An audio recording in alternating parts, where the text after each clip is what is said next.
দাদু বললেন আমার মশারি দিতে হবে না, মাদ্রাসায় কোরআন পড়ে ওদের রাত্রি চালটা দাও। দাদু।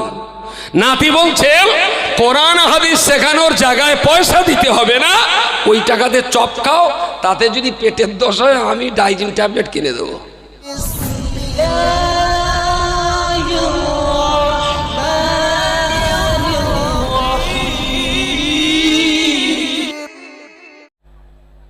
আল্লাহ ইন্না আউলিয়া আল্লাহ, আল্লাহর ওলি যারা হবেন তাদের সম্পর্কে আল্লাহ যে সতর্কতা অর্জন করতে বলেছেন আমরা পারলাম না।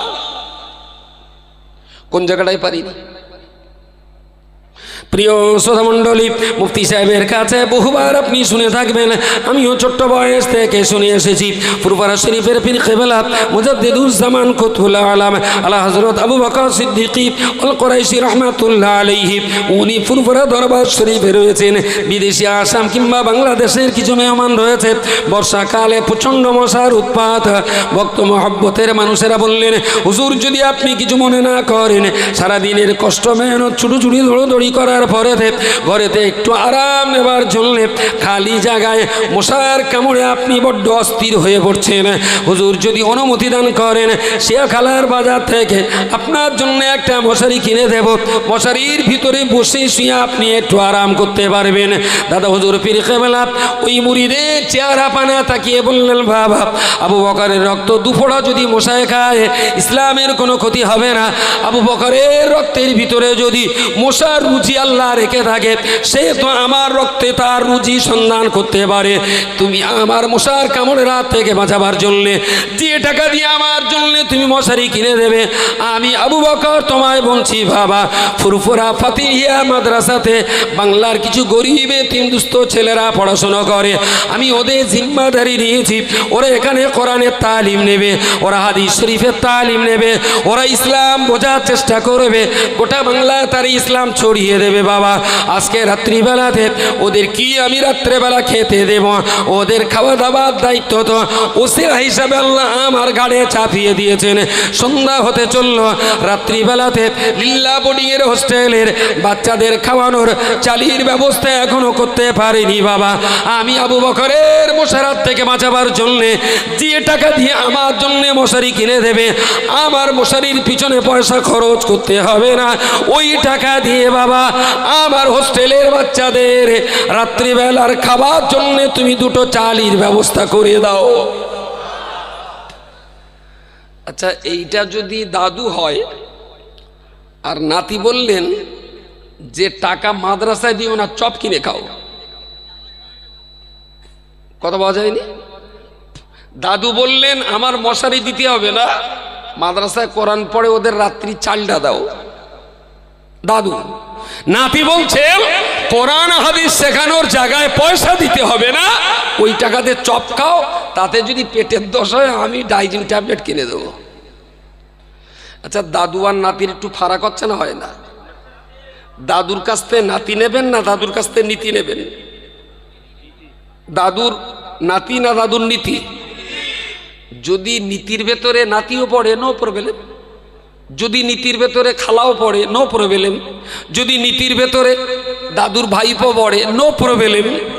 যদি দাদুকে ভালোবাসি তাহলে আগে নাতি না নীতি? আচ্ছা দাদুর ভালোবাসার জন্যে, দাদুর ভালোবাসা পাওয়ার জন্যে নীতি বাদ দিয়ে শুধু নাতি নেওয়ার পক্ষে কারা? একটা হাত তোলেন। এই জালিমাল, এই ক্যামেরাগুলো ঘোরা ওই দিকে, এই ক্যামেরা ঘোরা, দর্শক দিকে ঘোরা, ওরে দর্শনের দিক ঘোরা,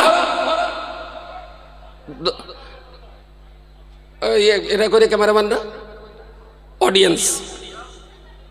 আমি আবার বলছি, আরেকবার বলে নেই, বলছি দাদু নিশ্চিত ভাবে আমাদের রাহাবার, দিনের রাহাবার, জাতির ইমাম, কমিউনিটির লিডার, সমাজ দরদি, সেই দাদুর কথা মাথায় রাখতেছে, তারই পথে চলতেছে। দাদুর নীতি ছাড়া, দাদুর নীতি ছাড়া নাতি নেবেন কারা কারা? একটু হাত তোলেন। আরে আমি অডিয়েন্সরা দেখাতে বললাম, কোথায় গেছে রা? ওরা কি তাহাজ্জুদ পড়তে গেছে এখন? ভাই একটু অডিয়েন্স, আমার কথা বুঝতে অসুবিধা হয়নি তো? বুঝতে অসুবিধা হয়নি? বলছি দাদুর নীতি ছাড়া নাতি নিয়ে চলবেন কারা কারা? একটু হাত তোলেন, হাত তোলেন। হলো না? নেক্সট। আচ্ছা, দাদুর নীতি সহ যদি নাতি পাই, দাদুর নীতি সহ যদি নাতি পাই, কারা কারা হাত তোলেন?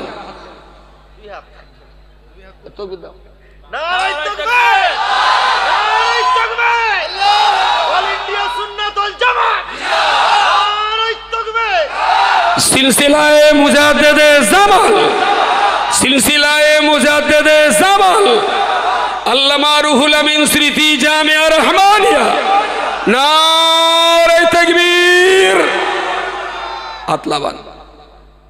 থার্ড, দাদুকে পাওয়ার জন্য নীতি আছে কিন্তু নাতি পাচ্ছি না, নীতি আছে কিন্তু নাতি পাচ্ছি না, নীতি সহ নাতি পাচ্ছি না। যদি নীতি সহ নাতি না পাই, তখন দাদুরে পাওয়ার জন্য শুধু নীতি নিয়ে কারা কারা বাঁচতে চায়? হাত তোলেন। শুধু নীতি, শুধু নীতি।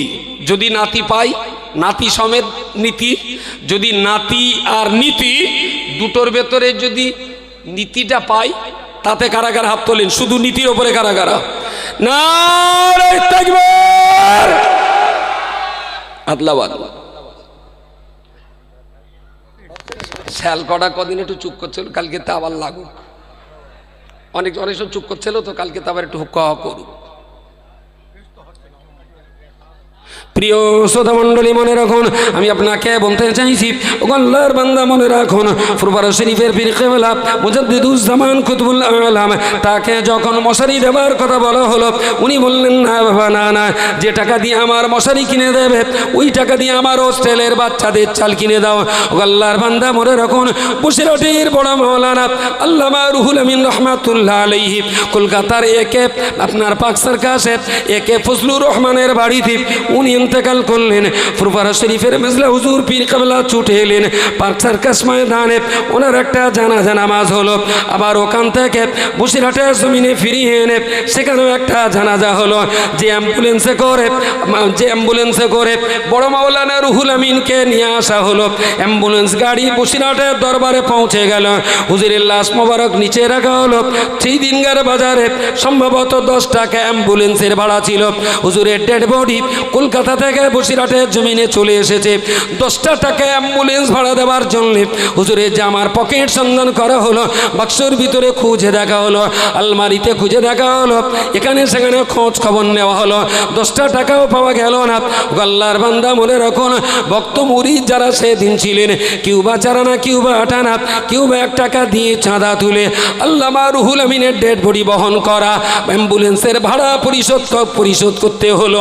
ওই রুহুল আমিন সাহেব রহমাতুল্লাহ আলাইহি একটা টাইমে তিনি বলেছিলেন, আল্লাহ পাক রব্বুল আলামিন আমায় দিনের যে জ্ঞান দান করেছেন, এই জ্ঞান বাংলার জমিনে জিন্দা রাখার জন্য রুহুল আমিন যদি কিতাব লিখে বাংলার মানুষের কাছে আমাকে বিতরণ করতে না হতো, গোটা বসিরহাটের শহরটাকে আমি রুহুল আমিন একা কিনে নেওয়ার ক্ষমতা রাখি। যে টাকা জীবনে রোজগার করেছি, বসিরহাটের শহর আমি একা কিনে নিতে পারতাম। শুধু সেই টাকা দিয়ে সারা জীবন কিতাব লিখেছি, আর সেই কিতাব জাতির ঘরে ঘরে পৌঁছে দিয়েছি। খুব আবেগের সঙ্গে একবার তিনি বলেছিলেন, এমন কিতাব লিখে যাব বাংলার ঘরে ঘরে আলেম তৈরি হবে, আর আমার কিতাব যার ঘরে থাকবে আমি রুহানি অবস্থায় সেই ঘরে অবস্থান করব। কোন গোমরাহির দল সেই বাড়িওয়ালাকে গোমরাহি জাহান্নামী বানাতে পারবে না। নারায়ে তাকবীর, নারায়ে তাকবীর। যে আল্লাহর হাতে আমার জান আর মান, সে আল্লাহর শপথ, আব্বাজি মরহুম শামসুর রহমানের লাইব্রেরিতে যদি আল্লামা রুহুল আমিনের 95 খানা কিতাব যদি না থাকতো, শামসুর রহমান তার বেটাদের মাদ্রাসায় পড়াবার জ্ঞান হাসিল করতে পারতেন না। আব্বা মাওলানা পাস ছিলেন না, টাইটেল পাস ছিলেন না, তিনি কোরআনের হাফেজ ছিলেন, কিন্তু জীবনে এমন একটা দিন আমি দেখিনি যে আব্বা তক্ত ঘষে বসে আছেন অথচ হাতে কিতাব নেই। শামসুর রহমানকে এই আহলাতে কোনোদিন দেখিনি যে আব্বা শুয়ে পড়েছেন অথচ রুহুল আমিনের তরিকাত দর্পণ কিতাবটা তার হাতে নেই। জীবনে যা লড়াই করেছেন সিলসিলার জন্য, এ জাতির জন্য, এই কমিউনিটির জন্য, দাদা পীরের এই নীতি আদর্শকে টিকিয়ে রাখার জন্য আব্বা জিন্দেগিতে যত লড়াই সংগ্রাম করে গেছেন, এই লড়াই আর সংগ্রামের রুহানি শক্তি এসেছে রুহুল আমিনের কিতাব থেকে। রুহুল আমিন সাহেবের কিতাব ঘরে ছিল বলেই শামসুর রহমান সাহেব মরহুম স্বপ্ন দেখেছিলেন ছেলেদের মাদ্রাসায় পড়াতে হবে। তাহলে হাফেজ হওয়া মানে তো গাদার সমান, শুধু কোরআন বই বেড়ায়, কিচ্ছু বোঝে না। আবার হয়তো হুক্কা করবেন, দেখোস তো হাফেজদের গাদা বলে, খুব জ্বালা আমার। প্রিয় শ্রোতা মণ্ডলী, মনে রাখুন আজকে আমি আপনাকে বলতে চাইছি, আব্বা যে আমাদের মাদ্রাসায় দিয়েছেন, এটা আমি মনে করি বসিরহাট হুজুরের সেই কথার পুনরাবৃত্তি। বসিরহাটের বড় মাওলানা আল্লামা রুহুল আমিন সাহেব রহমাতুল্লাহ আলাইহির তার ইন্তেকালের 80 বছর পরেতে, তার মৃত্যুর 80 বছর পরেতে তার রুহানি দোয়ার বাবার কথা, তাহলে আমার বাবা কেন আমাদেরকে মাদ্রাসায় দেবেন? আল্লাহর বান্দা মনে রাখুন, বসিরহাট হুজুর বলেছিলেন এমন কিতাব রচনা করে যাব, বাংলার ঘরে ঘরে আলেম তৈরি হবে। বসিরহাট হুজুরের কিতাব পড়ার কারণে আব্বাজি মুফতি সাহেবকে মাদ্রাসায় দিয়েছিলেন।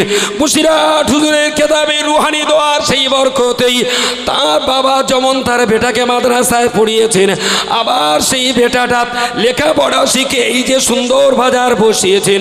আল্লাহর পাক জাতের কসম করে বলছি, এ জামিয়া রহমানিয়া এটা অবশ্যই দাদা পীর আর বসিরহাট হুজুরের রুহানি দোয়ার ফসল। নারায়ে তাকবীর, নারায়ে তাকবীর। সুতরাং কেউ যদি হুইসেল মেরে টিটিট, কি ব্যাপার তোমার লাল কার্ড সেলসেলার বাইরে, টিটিট কি ব্যাপার তোমার হলুদ কার্ড সেলসেলার বাইরে, আরে বড়াব্বা আমি তোর রেফারি বলে মানবো, তারপর তোর বাসি লোক, আমি তো তোর রেফারি বলে মানি নে, কেন তুই বাসি দিচ্ছিস খালু? প্লেয়াররা কথা শুনে রেফারি, মাঠের বাইরে থেকেও বাঁশি দিলে সেই বাঁশি রেফারিরা।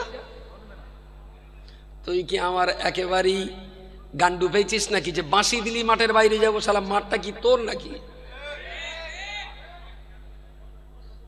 প্রিয় শ্রোতা মণ্ডলী, মনে রাখুন আল্লামা রুহুল আমিন রহমাতুল্লাহ আলাইহি তিনি তার কিতাবের ভিতর কিতাব দিয়ে জাতির জন্য যে খেদমত রচনা করে গেছেন।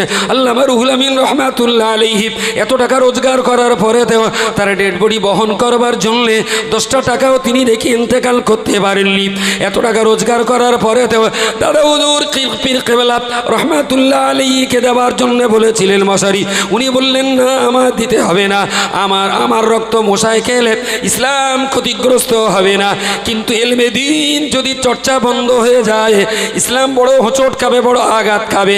তাই আমার পিছনে টাকা খরচা করে মশারি কিনতে হবে না, বরং ওই টাকা দিয়ে আমার লিল্লা বোর্ডিংয়ে তোমরা 10 কেজি চালির ব্যবস্থা করে দাও। আল্লাহর বান্দা, আপনি আপনাকে বলতে চাইছি ফুরফুরা পীর সাহেব কেবলা তিনি তার ব্যক্তি স্বার্থ রক্ষা করতে চাননি, জাতি স্বার্থের জন্য জীবন কোরবানি দিয়েছেন।